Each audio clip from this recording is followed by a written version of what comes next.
Hello and welcome. For those who don't know me, my name is Sarah. I'm one of the pastors here. To those online or here, welcome. Welcome, welcome and welcome. If you don't mind, I might move our welcome pack. Now that I've welcomed you, it's just an extra thing in my peripheral vision. I want to be talking about, I want to be talking about this, but I also feel that this is what I'm meant to be talking about today. So I just want to assure you that it's not just me thinking of a random topic that I like and going on a bit of a rant. Hopefully this won't be taken as a rant, but I do feel that this is what I'm meant to be preaching on today. So just giving you a heads up before you tear strips off me later on, or throughout the week. Relationship with God, and then the impact to all people from this standpoint. So I want to be looking at and challenging everybody on your relationship with God. Where do you stand with God? Because that's got to be the prime thing. And then from there comes your relationship with anyone else around you, be it family, friends, etc. So buckle up, let's go. Now, relationship starts with communication. And this is something that my kids often sort of joke about, that if they're not responding quickly, I know they're out somewhere and they're not responding. So what your mother is thinking when you don't answer her text, it's calamity, it's panic. Okay, so if I send my kids a text and they haven't responded within 30 seconds, it's not crying. But, really, it's such an effort to control your thoughts, and one of the many reasons why I don't watch a lot of TV, because I watch these sorts of wild and wonderful things and I think, actually, that could happen. So, important advice, tip number 1 is call your mother. Next part of communication. Now, this is something I came across, and again, I forward this to my kids, but though I know many of you have adult kids and or no kids, you're not married, you don't have kids, I don't want to be focusing on families and that, we're all happily married and we've got children. This is not the relationships I'm going to be talking about, but that is part of it, okay?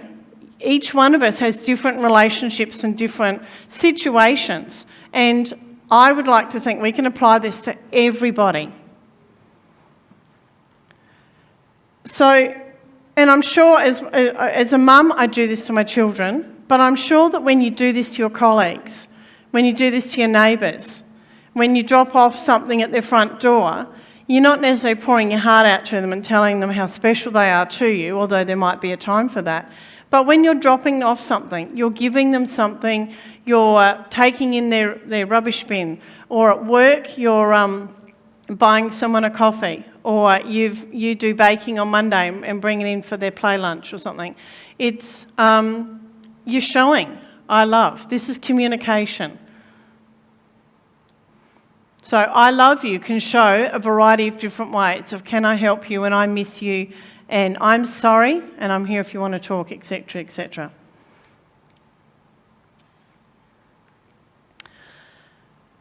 In our relationship as a Christian, we have got to be putting God first.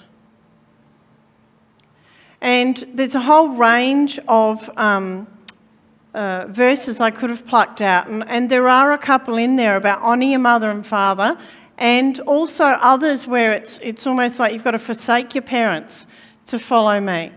One part where a person is called and they're saying, hang on, I've just got to go and say goodbye, and the answer is, bad luck, we're going. And it seems really harsh. But you've got to put God first. And what I have found is that if I can put God first, then I've actually got the time, the energy and the management to do other relationships. And God does not actually wipe them away. What He's calling for is you put Him first. So as we read in Matthew 22, Teacher, which is the greatest commandment in the law? Jesus replied, love the Lord your God with all your heart, with all your soul, with all your mind. This is the first and greatest commandment. I think that's pretty straightforward. There's no, sorry, I misunderstand that, and what's the underlying meaning there? It's pretty straightforward. Okay, so you've got to have your eyes on God in all situations. Doesn't matter if things are good or bad or indifferent, it's got to be God first. People are second. Again, Matthew, and the second is like it, love your neighbour as yourself. For clarification here, your neighbour implies your neighbour, your work colleagues, your family, your parents, your children, your cousins, your everything. And we're going to touch on this. Another key word that I learned from being a teacher and having children is frenemies, which is actually a highly traumatic word. But if you can sort of step aside and know that somebody's your frenemy, then you know where you stand with them, as opposed to this, yeah, we're best buddies today, and then tomorrow they didn't share anything with me, and then the next day they invited me round for, I don't know, play or something, and then the next day, whatever. It's just, now hopefully this is just at a primary school level where you're learning your friendships and what's a good friend. Unfortunately, I think it actually goes into adults as well. But we can deal with this because we're putting God first. So, we're putting God first according to those two commandments, but how do we do this? How do we put God first? And I've got a couple of verses here. One is from Jeremiah, and the next one is from the New Testament in Galatians. But Jeremiah says, and this is just a verse we can take irrespective of what life is like. For I know the plans I have for you, declares the Lord. Plans to prosper you and not to harm you. Plans to give you hope and a future. Then you will call on me and come and pray to me, and I will listen to you. You will seek me and find me when you seek me with all of your heart. Now, we can only be fully seeking God if we have God first. And it sounds awful that we've got to have these sort of levels, but seriously, if we're not going to put God first, then the rest is just built on sand. It's not going to work.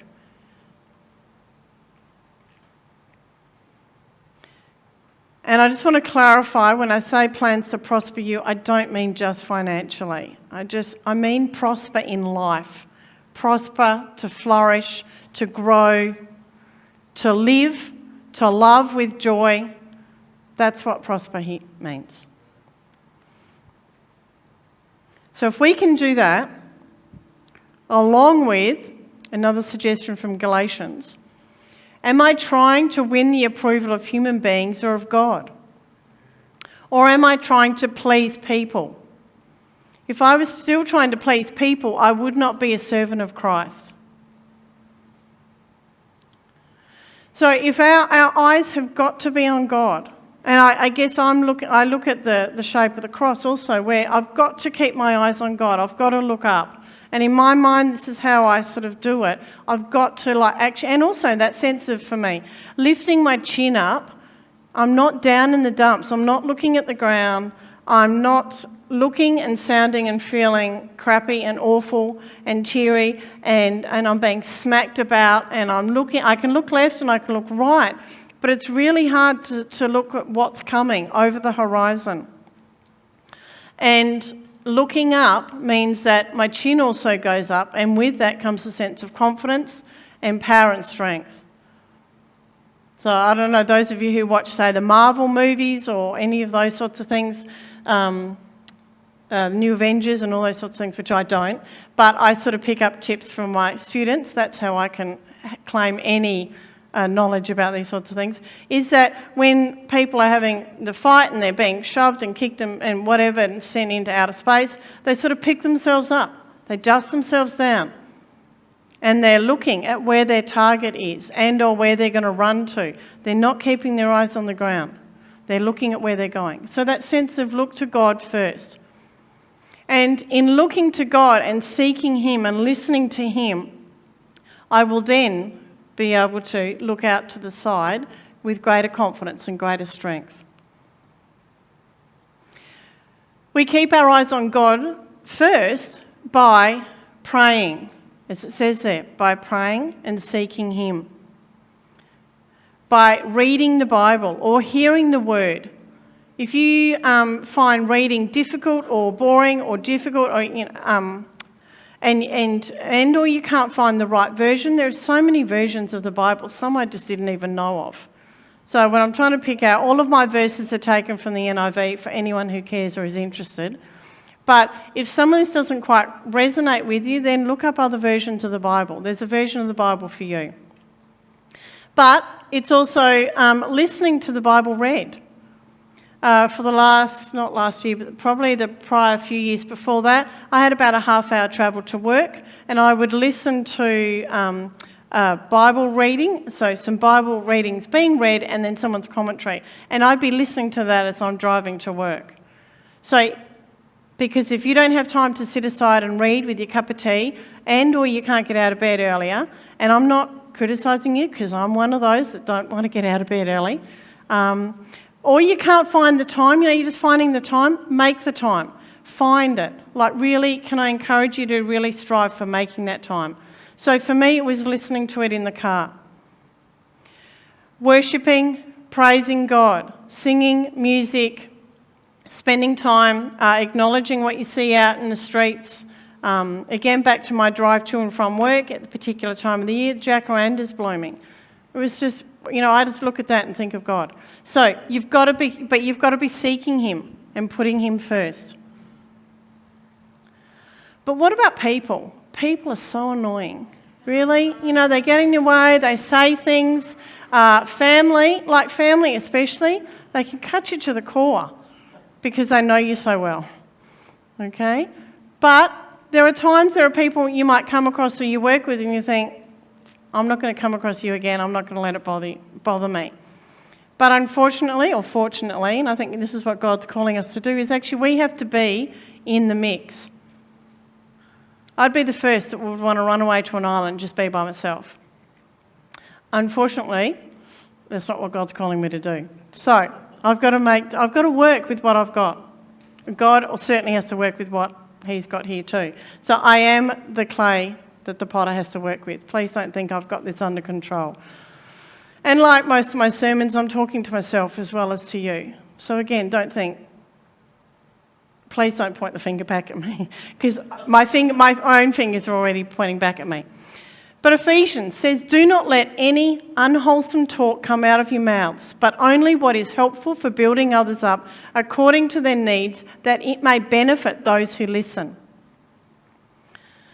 Now, I could talk a lot about relationship and how that can look, but today I wanted to focus on communication, if you remember back to one of the earlier slides.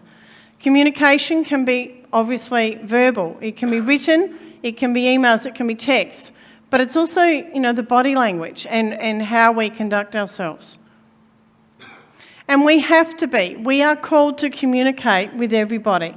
The family, the friends, the frenemies, and maybe just there are actually people out there who don't like us. I know it's hard to believe, but there are people out there who don't like us. But we have to be communicating with them in this particular way.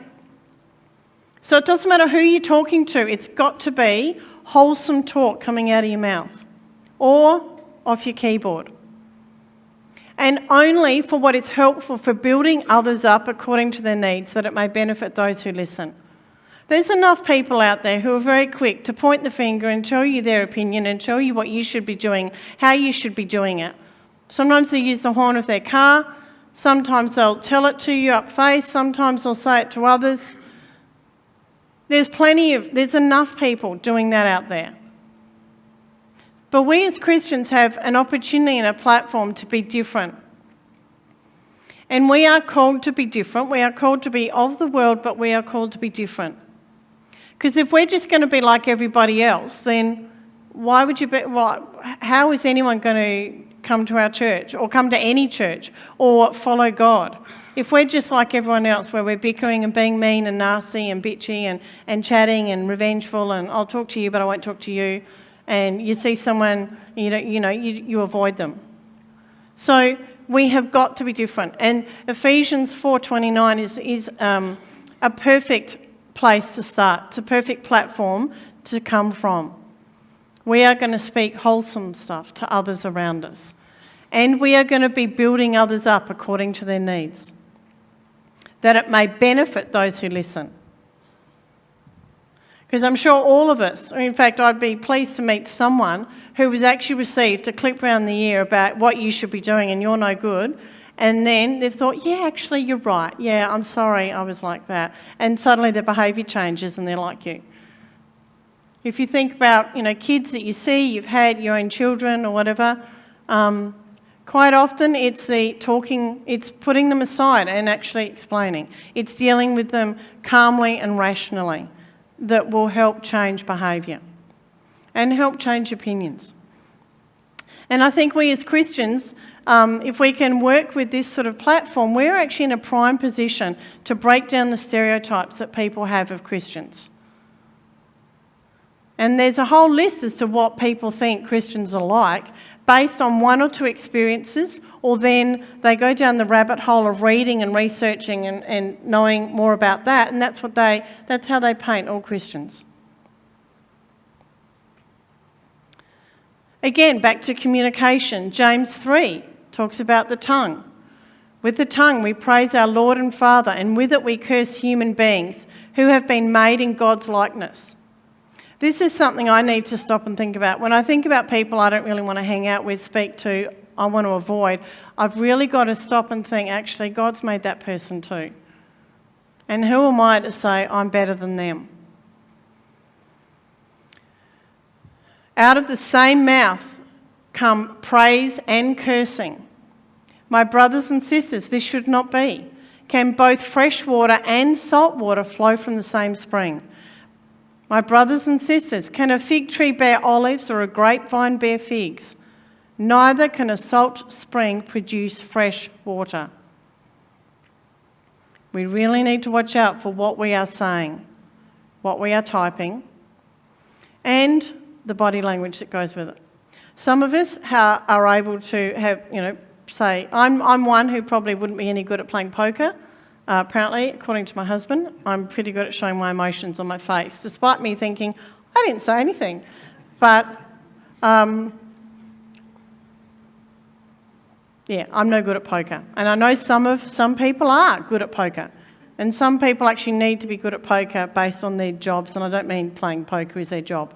But we've got to work hard at our body language not being in contrast to what we say, because it's actually our body language that will give the truer message.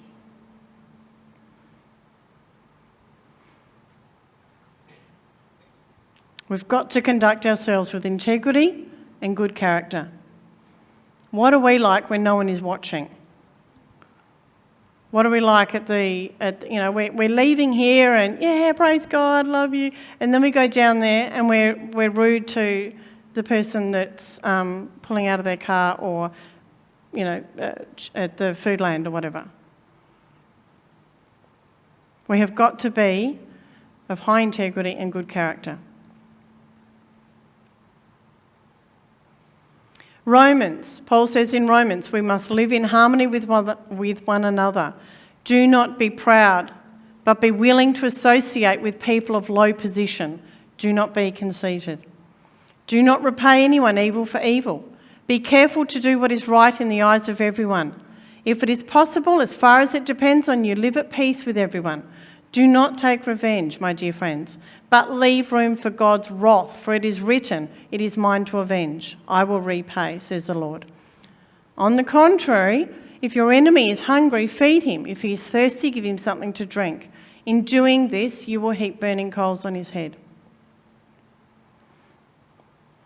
I've shared with you before that I'd love the gift of smoteness or smoting or something, and obviously I haven't got it.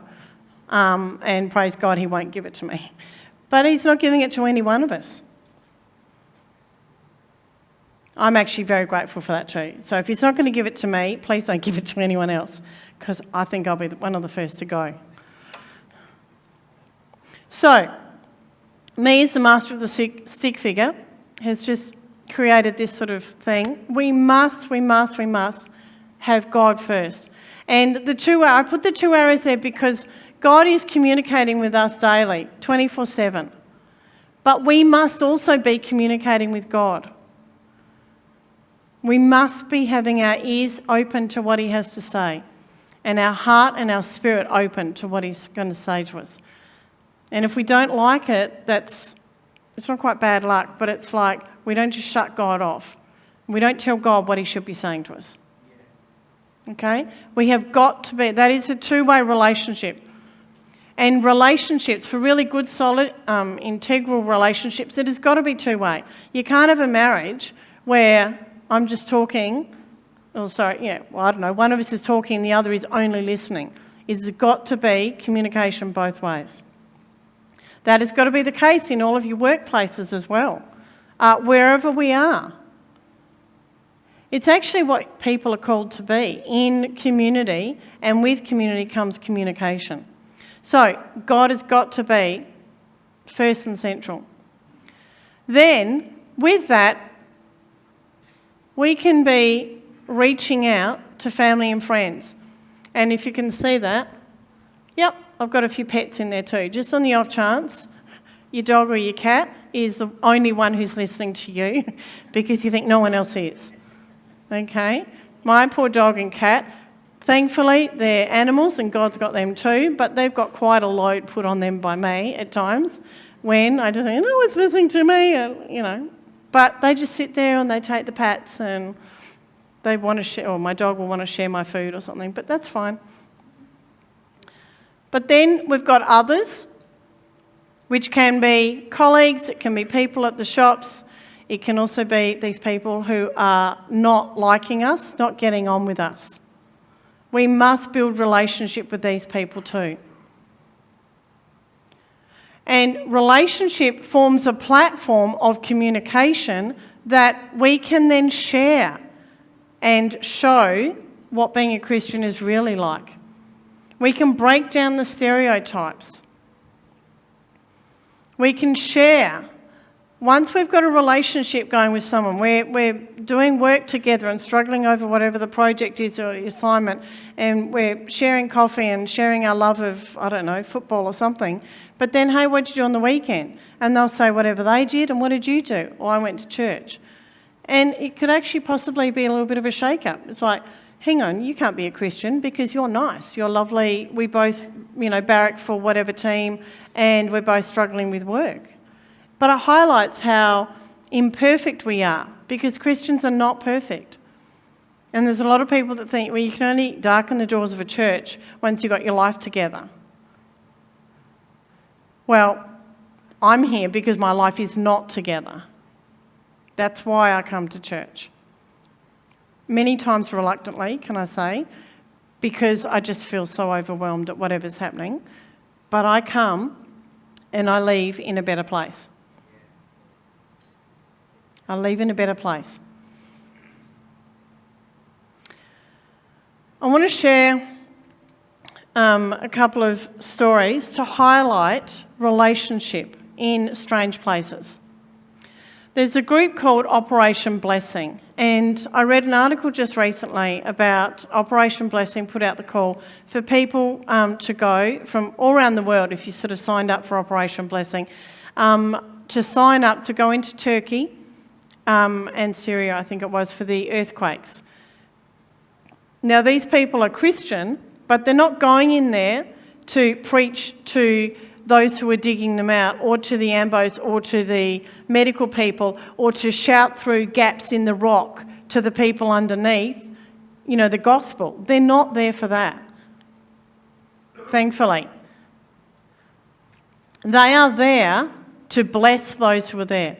They provide food for those who are working there, as well as helping food for as the people are found. People have lost houses, people have lost people have lost family. They're providing food and water and warmth and company and hugs and a safe place over there to just sit and have the equivalent of what we would say, it's a cup of tea and just a debrief, or slap on the Wiggles Band-Aids on the children to, have you ever done that? You put child comes to you with a bit of a scratch that you can't see, so you put the Wiggles Band-Aid on and suddenly they think, yep, they're better. So I'm not saying they're doing the Wiggles Band-Aids, please don't take me out of context, but they are there for what seems like really strange things, but they're there. A couple of quotes from a couple of the workers who volunteer for this, and they come from other countries. So they're not coming because they are actually Turkish people. They're coming out of Turkey. To be here and to just be God's hands and feet is really, really a gift to me. And it doesn't feel like I'm serving. I just feel like I'm doing work God would be doing, and I can't believe I get to do that. Another quote, it provides a beautiful platform that we can love them and share about God's kingdom and Christ with them. And also we can provide the peace they need. So they're coming beside these people and providing them with what they need, but they're also able to share the gospel as they're doing this. And they're doing this to anyone and everyone. They're not saying, oh, are you a Christian? Oh, well, I'll do it for you. Or are you from another religion? Oh, well, I'm not going to do it for you. They're just doing it for anyone and everyone.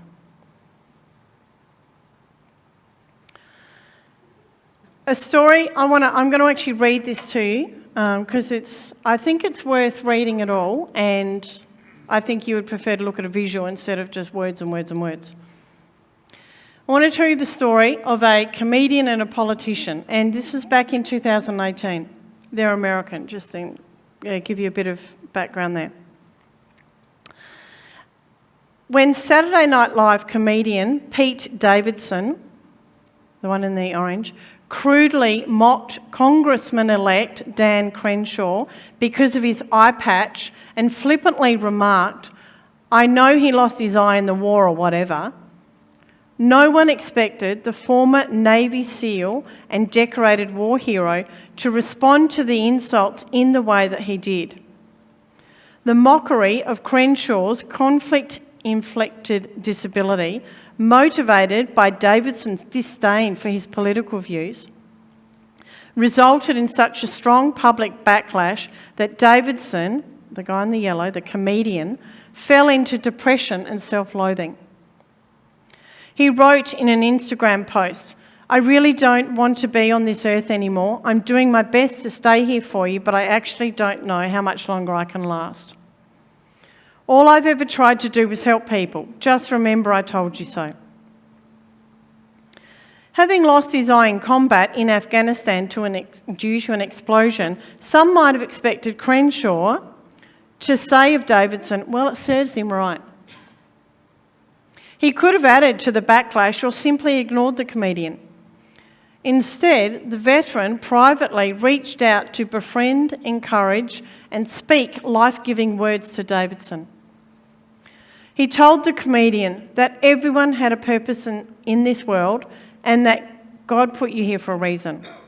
It's your job to find that purpose, and you should live that way. Instead of firing back, Crenshaw built a bridge. Instead of shaming and scolding, he spoke tenderly. Instead of seeking vindication through retaliation, he sought friendship through peacemaking. Instead of adding to the cycle of outrage, he soundly defeated outrage with a gesture of unconditional love. Moved by compassion for the pain that Davidson had brought upon himself at Crenshaw's expense, the man trained in military strike and defence offered a gentle answer. So gentle, in fact, that it turned away the wrath of another man's political ire and wrath of the same man's subsequent self-loathing. Then on Veterans' Day weekend, the two came face to face on Saturday Night Live to make amends. Crenshaw offered warm remarks and high praise in reference to Davidson's own father, who was a New York City firefighter who died in the September 11 terrorist attacks when Davidson was 7 years old. At the end of the segment, when he thought they were off camera, the embattled and humbled comedian leaned over to Crenshaw and whispered, "You are a good man." Such stories of kindness, forgiveness and reconciliation can help us when we are faced with our own decisions. Do we take offence and strike back? Or do we seek to extend kindness and offer a gentle answer? It applies when we are at odds with a family member, when our children don't listen to or respect us, when someone rejects us because of our faith or our race or our social rank, or when we feel misunderstood by those of a different generation or economic situation or culture. Those of us who identify as Christian have been given a resource that enables us to respond to outrage and wrath in a healing, productive and life-giving way. Because Jesus Christ has loved us at our worst, we can love others at their worst. Because Jesus Christ has forgiven us for all our wrongdoings, we can forgive others who have wronged us. Because Jesus Christ offered a gentle answer instead of pouring out punishment and rejection for our offensive and sinful ways, we can offer gentle answers to those who behave offensively and sinfully towards us. But make no mistake, Jesus' gentle answer was bold and costly. His gentle answer included pouring out his lifeblood and dying on the cross. Our gentle answer will be costly as well. We must die to ourselves, to our self-righteousness, to our indignation, and to our outrage. Jesus has been gentle towards us, so we have a good reason to become gentle towards others, including those who treat us like enemies. Because Jesus has covered all of our offences, we can be among the least offensive and least offended people in the world. This is the way of the gentle answer.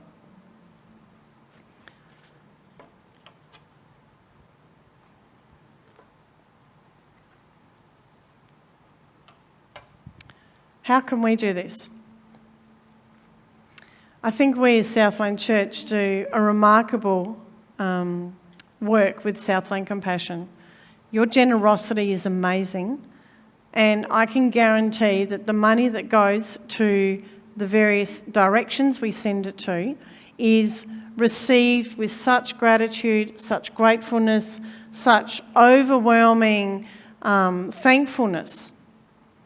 It is so appreciated and so much needed. And at one level that seems so easy. We put some money online or into Southland Compassion. But I can guarantee the lives you are touching by doing that, and the opportunity that some of those organisations and or people have to see Christians in a different light. The church we we help, are going to be doing an Easter program at a time that's a season, Christian season, but it's not celebrated in that particular place. But they're going to be out there serving food, serving those who are low, destitute, poor, struggling.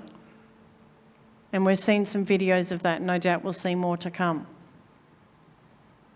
We are helping people who really are struggling here in Adelaide with lack of food or needing some medical assistance. Not that we're providing the medical assistance, so don't panic, but we are providing the finances so that they can go and get what they need, get their script made or whatever they need. And then I've got some things listed there, and then I've left obviously a couple of dots because you guys know best what you're involved in and who you're dealing with.